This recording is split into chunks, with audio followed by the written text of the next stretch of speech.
کرو. آج ایک بہت بڑی ٹینشن یہ بھی دینداروں کے ساتھ ہے کہ جو چیز ان کے اختیار میں نہیں ہوتی اس کی فکر میں لگ جاتے ہیں. دیکھو نماز میں دل لگانے کی کوشش کرنا آپ کے اختیار میں ہے, دل کا لگنا آپ کے اختیار میں نہیں ہے. دل ایک ایسی چیز ہے, کبھی کسی طرف مائل ہوتا ہے کبھی نہیں ہوتا.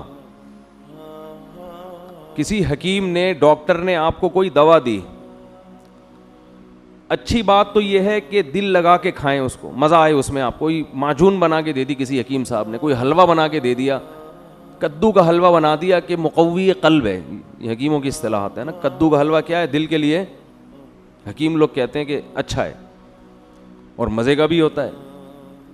حکیم نے کہا بھائی ناشتے کے بعد لوکی یا کدو کا حلوہ بنا کے کھا لیا کرو. واہ واہ واہ, مزہ آ رہا ہے. لیکن اتفاق سے آپ کو لوکی اچھی نہیں لگتی, تو اب آپ جب کدو کا حلوہ کھا رہے ہیں تو آپ کو مزہ نہیں آ رہا. آپ حکیم صاحب کو فون کر رہے ہیں, حکیم صاحب بالکل بھی مزہ نہیں آ رہا, میں کوشش کر رہا ہوں کہ مزہ آئے اور سوچ رہا ہوں کیسا مزے کا کدو اور میٹھا میٹھا اور یہ زبردست, اس میں کھجور کا ذائقہ بھی آ رہا ہے اور وہ جو بادام ڈالے تھے وہ بھی آ رہا ہے. کوشش کر رہا ہوں لیکن پھر بھی مزہ بولو نہیں آ رہا. چٹکلا یاد آتا ہے ایسے موقع پہ. تو وہ ایک آدمی کی کو اپنی بیوی پسند نہیں تھی نا, اچھی نہیں لگتی تھی, تو کبھی تعریف نہیں کی اس نے زندگی میں اپنی بیوی کی. تو بیوی بڑی پریشان. ایک دن وہ بڑے خوبصورت لباس میں اور بڑا اچھا میک اپ اور چوڑیاں موڑیاں بڑی زبردست پہن کے آئی. یہ کہتا ہے بھائی آج تو چوڑیاں بڑی خوبصورت پہنی ہوئی ہیں آپ نے. وہ کہتی شکریہ. کہہ رہی آپ نے ساڑی بھی بڑی خوبصورت پہنی ہوئی ہے. کہتی تھینک یو. وہ بڑی خوش نا کہ آج تو میرے شوہر کو میں پسند آ. بیگم یہ میک اپ بھی بڑا خاندانی کیا ہوا ہے. جی تھینک یو. کہہ رہے اچھی پھر بھی نہیں لگ رہی. اتنی چیزیں سب کچھ اچھی ہیں مگر تو پھر بھی اچھی نہیں لگ. تو وہ بیچاری ظاہر ہے یہی کر سکتی تھی نا کہ لباس اچھا پہن لے, چوڑیاں اچھی پہن لے, اپنے آپ کو اچھا مزین کر لے, لیکن اچھا لگانا اپنے اختیار میں نہیں ہے. یہ تو اللہ کے اختیار میں, کسی کو کوئی چیز اچھی لگے کسی کو کوئی چیز اچھی نہیں لگے. ویسے اس کے میاں میں کوئی فالٹ ہوگا, مینوفیکچرنگ فالٹ بھی ہوتے ہیں بعض دفعہ, وہ ریپیئرنگ سے ٹھیک نہیں ہوتے, ان میں کھول کے بندہ دوبارہ جوڑ کے بنانا پڑتا ہے. کچھ لوگ ایسے آتے ہیں میرے پاس, میں ان سے کہتا ہوں کہ آپ کو کھول کے دوبارہ جوڑنا پڑے گا ورنہ آپ ٹھیک ہوگے نہیں. ریپیئرنگ سے آپ ٹھیک ہونے والے, ایسے فالٹ ہوتے ہیں بعض لوگوں میں کہ سب کچھ ٹھیک چل رہا ہے پھر بھی ان کو کوئی ٹینشن ہوتی ہے. تو خیر کیا کہہ رہا تھا میں, وہ مثال دے رہا تھا میں. ہاں اب آپ کو وہ کدو کا حلوہ میں مزہ نہیں آ رہا, آپ حکیم صاحب کو فون کر کے بول رہے ہو, تو حکیم کہے گا بھائی آنکھ بند کر کے کھا لے. اچھا ہے اگر مزہ آ جاتا, تو نہیں آ رہا تو اب دوا تو کھانی ہے نا, فائدہ وہی ہوگا. یہ ایک دفعہ حلوہ پیٹ میں اترے گا تو مزہ آئے یا نہ آئے, یہ دوا فائدہ بہرحال وہی پہنچائے گی.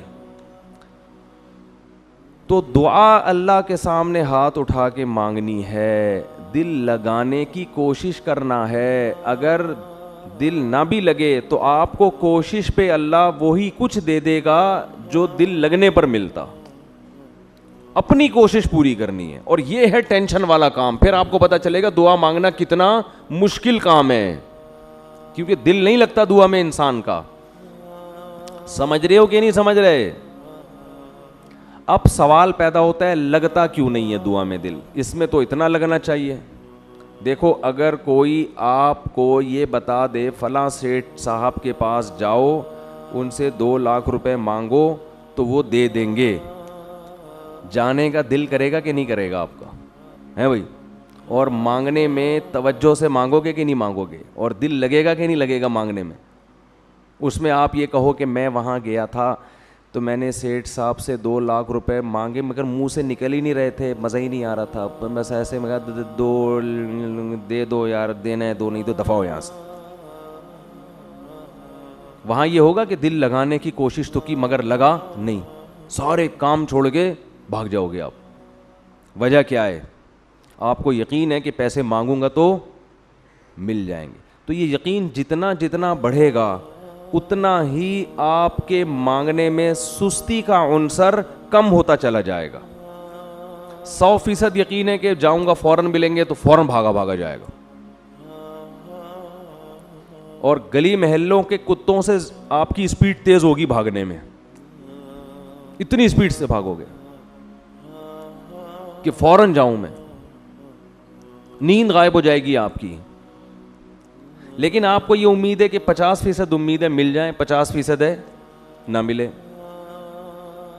تو اسپیڈ آپ کتوں کی اسپیڈ محلے کے, اصل میں معذرت یہ مثال تھوڑی نامناسب, لیکن کتے اتنے ہو گئے ہیں, آپ قرضہ لیں, آپ کو امید ہے 50% کہ مل جائے گا, 50% چانس ہے کہ نہیں ملے گا, تو آپ کی اسپیڈ تھوڑی سی تیز. اور اگر آپ کو یہ ہے کہ نہیں ملے گا, شاید 0.001% چانس ہے کہ پیسے مل جائیں, تو آپ کہتے ہو ٹرائی کرنے میں کیا حرج ہے, مانگ لیتے ہیں, مل گئے. جیسے چندہ مانگا تھا نا جنریٹر کے لیے ہم نے, تو آپ نے میرا اسٹائل دیکھا ہوگا مانگنے کے لیے, تو بھائی جنریٹر خراب ہو گیا, کچھ صاحب جنریٹر دے دیں تو ثواب ملے گا. وجہ اس کی ہے کہ میرے گھر کا جنریٹر نہیں ہے, یہ مسجد کا ہے نا. بھائی آپ اگر اس جنریٹر کا انتظام کریں گے, پنکھا چلے گا, لوگوں کو سکون ملے گا, ٹھیک ہے, نہیں ملے تو آپ کا ہیڈیک ہے. میں تو اپنے لیے UPS یہاں لگا کے نماز پڑھا دوں گا, کیا خیال ہے؟ تو یہ بھی اسٹائل ہوتا ہے جب انسان کا اپنا براہ راست. یہ میں جو چندہ مانگنے کا میرا اصول ہے نا نمازی بھائیوں سے, وہ میرا اصول یہ ہے کہ ان کو یہ لگے کہ میں ان کے لیے مانگ رہا ہوں, اپنے لیے نہیں مانگ رہا. یہ جو پیچھے پڑ جاتے ہیں نا, بھائی اللہ کا واسطہ مسجد میں یہ لگا دو, اس کا مطلب ہے شاید اپنے لیے لگوا رہے ہو.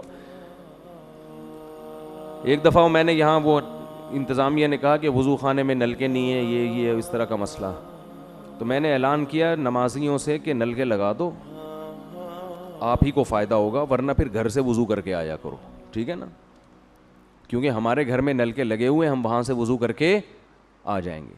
نہیں لگاتے تو نہیں لگاؤ.